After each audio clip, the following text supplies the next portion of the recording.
सकल दिगंबर जैन समाजाच्या 33व्या पावन वर्षा योग हेतू अर्थात चातुर्मास कार्यक्रमाकरिता गणनी आरिका रत्न श्री सुभूषणमती माताजी सह आरिका 105 सुआद्य माताजी ससंघाचे आगमन कोपरगाव शहरामध्ये सकाळी 8च्या दरम्यान झाले। यावेळी समाज बांधवांनी मोठ्या भक्तीनं महिलांनी डोक्यावर कळस घेऊन सवाद्य मिरवणूक काढत स्वागत केलं। यावेळी समाजाचे महिला पुरुष अबालवृद्ध मोठ्या संख्येनं हजर होते। चातुर्मासाची सुरुवात पावसाळ्यामध्ये होत असून या दरम्यान शक्यतो आजारांचे आणि पोटाच्या आजारांचे प्रमाण वाढत असते। प्रत्येक धर्मात उपवासाचे फार महत्त्व असते। सदरचा चातुर्मास हा 9 जुलैपासून सुरू होत आहे आणि त्याची सांगता दिवाळीला होणार आहे। या चातुर्मासच्या दरम्यान हिंदू धर्मियांचे पवित्र सण हे श्रावण भाद्रपद नवरात्रसह मुस्लिम धर्मियांचे रमजान हे सण देखील याच चातुर्मासाच्या काळामध्ये येतात। त्यामुळे चातुर्मासाचे महत्त्व हे सर्व धर्मियांमध्ये श्रेष्ठ आहे। या चातुर्मासाचे महत्त्व आणि या दरम्यान असलेली दिनचर्या राजेंद्र गंगवार आणि विशाल भटजाते यांनी दिली।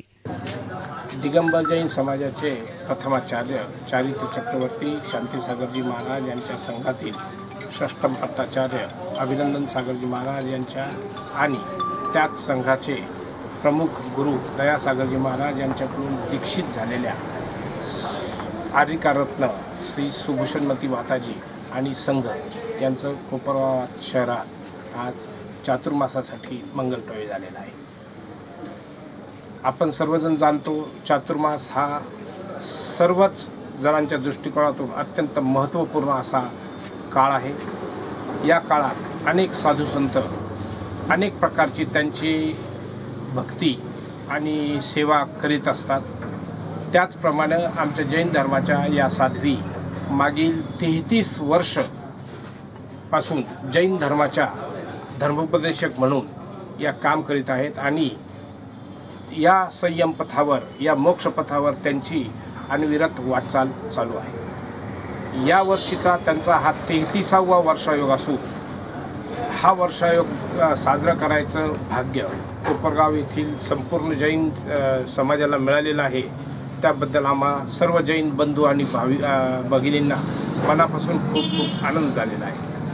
या माताजींचं सर्वसाधारण 2.5 ते 3 महिन्यापूर्वी कोपरगावात आगमन झालं होतं आणि त्याच काळात संपूर्ण समाजाने त्यांना चातुर्मास कोपरगाव येथे व्हावा अशी विनंती वारंवार केलेली होती आणि त्या विनंतीला अनुसरून माताजींचा पुढं विहार नाशिकजवळील गजपंथा या क्षेत्री झाला आणि या गजपंथा येथील या क्षेत्राला आमच्या कोपरगावच्या सर्व धार्मिक बंधू भगिनींनी वेळोवेळी भेट देऊन माताजींच्या चरणी प्रार्थना करून आज ती प्रार्थना आमची फळाला आली याचा आम्हाला अत्यंत असा आनंद होत आहे। आरिका रत्न श्री सुभूषणमती माताजी यांचे आज कोपरगावात आगमन झाले।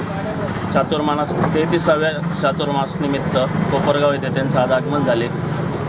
त्यांची दिवसभराची दिनचर्या पहाटे 4 वाजता धार्मिक ध्यान, 8:15 वाजता प्रवचन, 10 वाजता आहारचर्या, दुपारी 4 वाजता धार्मिक शिबिर आणि संध्याकाळी 7 वाजता आरती असे प्रोग्राम 4 महिने दिवसभर चालतील। या चातुर्मास दरम्यान राज्यासह परराज्यातील समाज बांधव येथे येऊन माताजींचं दर्शन घेऊन आपले जीवनमान उंचावतात। चातुर्मासात जगाला शांतता नांदावी, पाऊस पडून बळीराजा सुखावा, कोणीही आजारी किंवा पीडित राहू नये यासाठी सर्वत्र एकोपा राहून सुखशांती नांदावी आणि धर्माचे आचरण करावे, भक्ती करावी अशी प्रार्थना केली जाते आणि या महान तपस्वींची प्रार्थना परमेश्वर पूर्ण करतो असा अनुभव अनेक नागरिक व्यक्त करतात। न्यूज रिपोर्टर युसुफ रंगरेजसह कॅमेरा पर्सन आसिफ रंगरेज, एस9 मीडिया, कोपरगाव।